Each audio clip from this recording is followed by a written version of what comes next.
Sega Master System, also known as the SMS, is a third-generation 8-bit home video game console, and it was manufactured by Sega.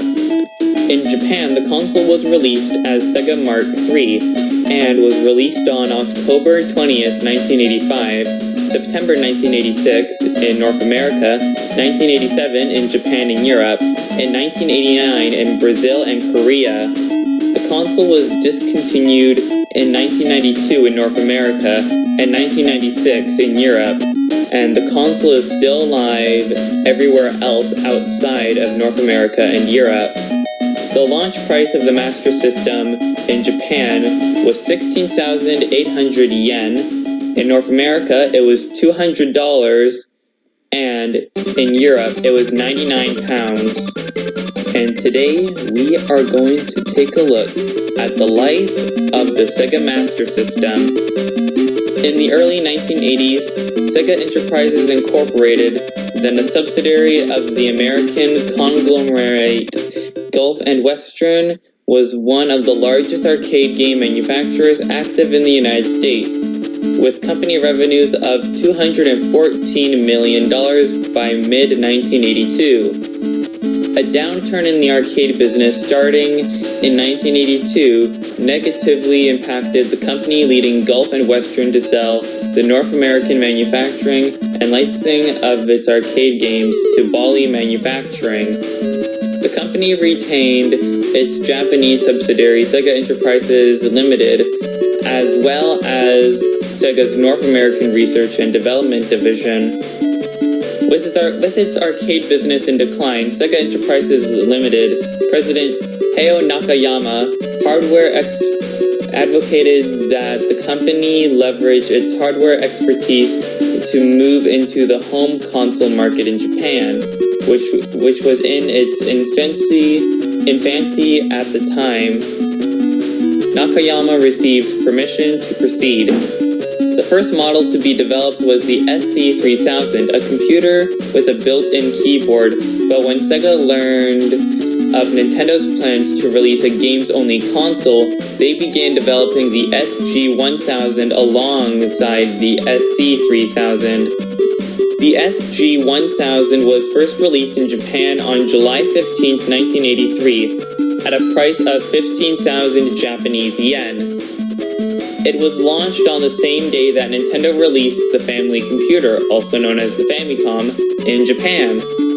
Shortly after the launch of the SG-1000, Gulf and Western began to divest itself of its non-core business after the death of company founder Charles Bowldorn. So Nakayama and former Sega CEO David Rosen arranged a management buyout of the Japanese subsidiary in 1984 with financial backing from CSK Corporation, a prominent Japanese software company. Nakayama was then installed as CEO of the new Sega Enterprises Limited. Following the buyout, Sega released another console, the SG-1002, for 15,000 yen. It features a few hardware tweaks from the original model, including detachable controllers.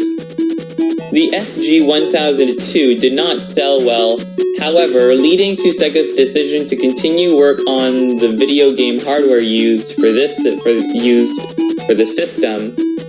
This resulted in the release of the Sega Mark III in Japan in 1985. Development.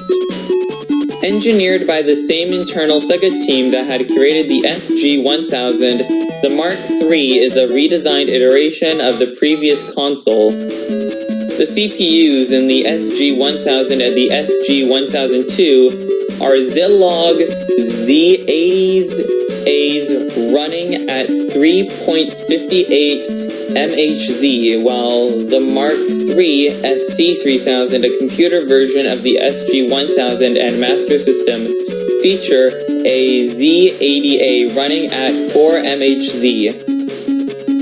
The Mark III and Master System also have a slot for Sega card software without any need for the card catcher add-on that the SC3000 and previous SG-1000 consoles required. According to Edge, lessons from the SG-1000's lack of commercial success were used in the hardware redesign of the Mark III, and the console was designed to be more powerful than the stock Famicom.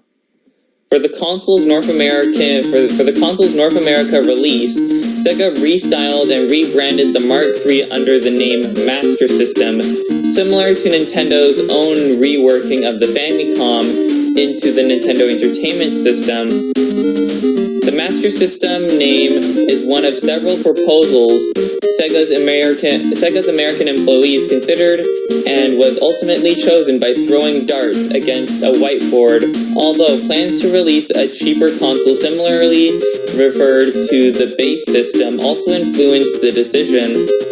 Sega Enterprises chairman Isao Okawa endorsed the name after being told it was a reference to the competitive nature of both the video game industry and martial arts, in which only one competitor can be the master. The futuristic final design for the Master System was intended to appeal to Western tastes.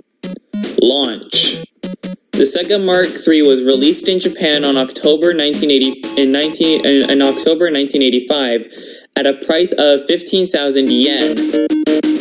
Though featuring a technically more powerful hardware than its chief competition, the Famicom, the Mark III, did not prove to be more successful at its launch.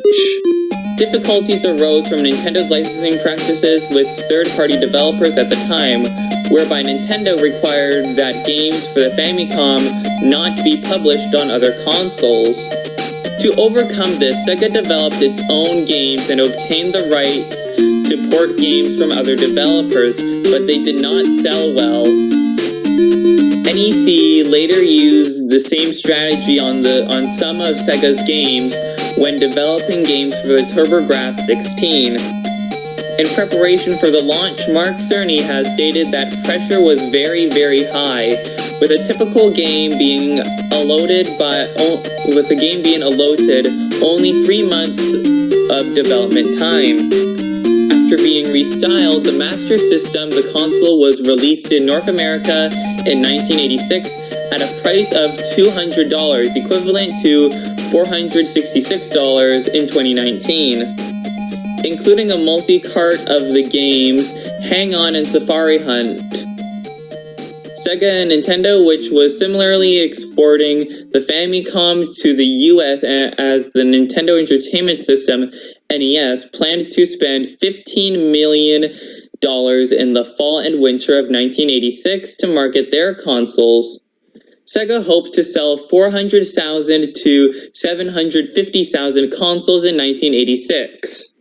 By the end of 1986, 125,000 Master System consoles had been sold, more than the Atari 7800's 100,000, but less than Nintendo's 1.1 million. As in Japan, the Master System in North America had a limited game library that was not as well as received as the NES.